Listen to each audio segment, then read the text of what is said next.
Hey everyone, this is your stimulus check update, second stimulus check update, and stimulus package update for Monday, November 23rd.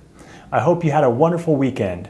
In this video, I'm going to be talking about the second stimulus check, the stimulus package negotiations, and where we're at on the fight against the coronavirus.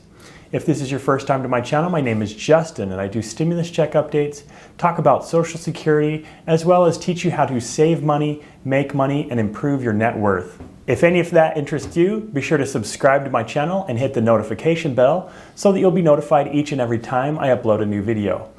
And if you find this content helpful, be sure to hit the like button so that YouTube will share it with others like you. With Thanksgiving coming up this week, I wanted to talk a little bit about gratitude. I want to remind you to look around for those things to be grateful for. Your friends, your family, or even just your life on this earth. There's still a sun coming up every single morning and the moon at night, and there are things around us that we can be grateful for. I know times are difficult and that many of you are struggling because of this pandemic, but better times are ahead and you still have a life on this earth. So be grateful for those things that you have. There are always things to be grateful for around us. Just make sure that we're looking at them and recognizing them and giving thanks for them. Let's talk now about the stimulus check negotiations and how those are going. Before the election, Nancy Pelosi and Steven Mnuchin were negotiating the next stimulus deal, but they weren't getting too far, and then the stimulus talks ended basically right up as the election began. Pelosi had been calling for $2.2 trillion to, quote, crush the virus, while Steven Mnuchin was President Trump's representative in the negotiations, and they came up to about $2 trillion. However, there were still details they couldn't work out before the election.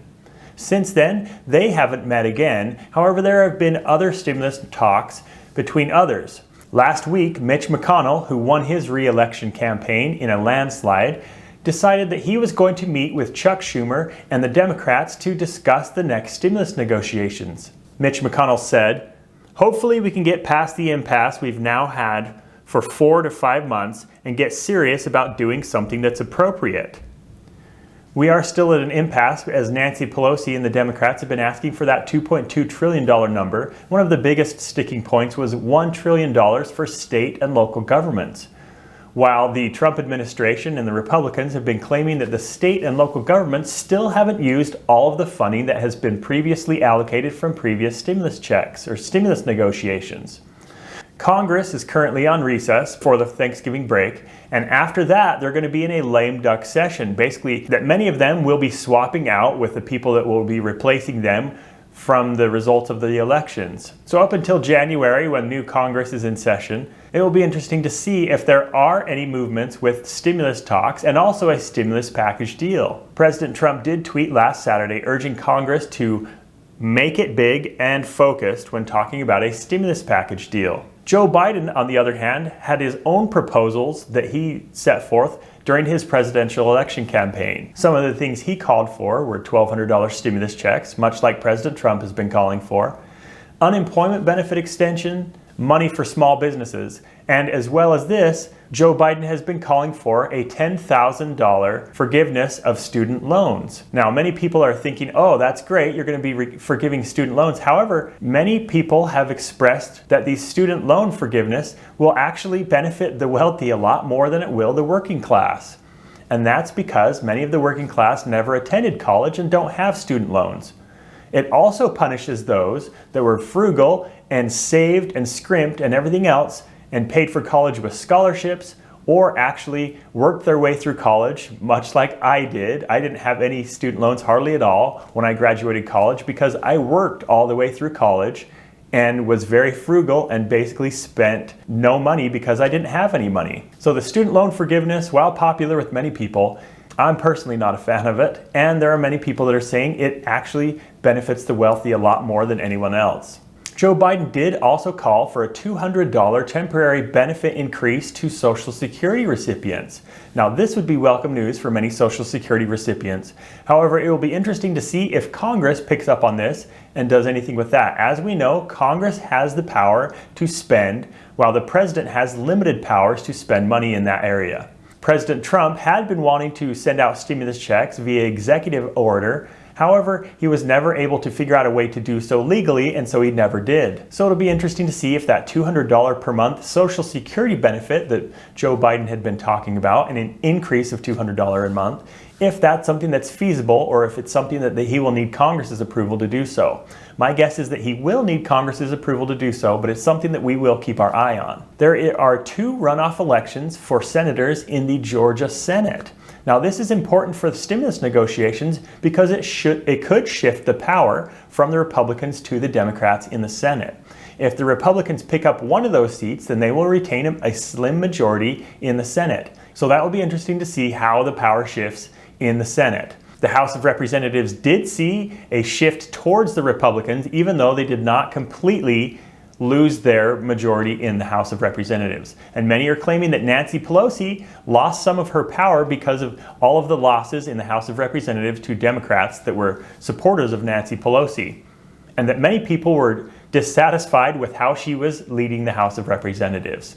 So it will be interesting to see with those 2 runoff elections in Georgia if the Senate does shift to the Democrats or if the Republicans do retain the power in a small majority. So as we're getting closer to the end of the year, the big question is there any chance we will get a stimulus check before the end of the year? Or will we even get a deal done before the end of the year? As I was saying, we're in a lame duck session of Congress.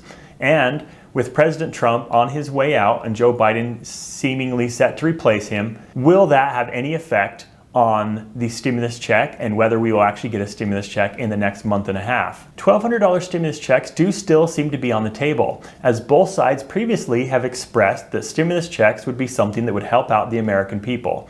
Now, I know many of you received your $1,200 stimulus check, and it was helpful for a little time. However, we're now 8 months past since we got the last stimulus deal done that included stimulus checks, and that was the CARES Act from back in March.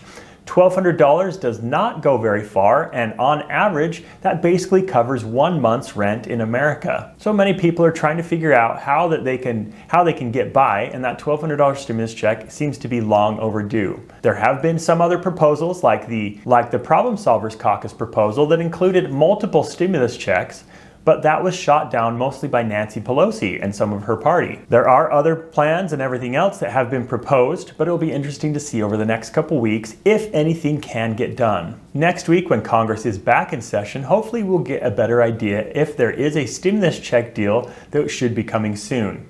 Mitch McConnell has expressed that he does want to get back to the negotiating table, and also Steven Mnuchin this weekend said that he is meeting with Mitch McConnell and Kevin McCarthy to actually discuss stimulus negotiation to come up with a plan that they can then submit to Chuck Schumer and Nancy Pelosi. If they can all broker a deal and get something agreed to, then hopefully it will include stimulus checks as well.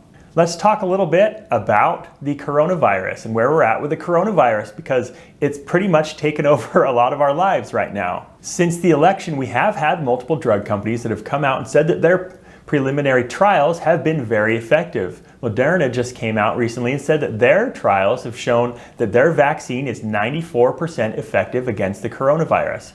And recently, Pfizer also came out and said that theirs was about 90% effective.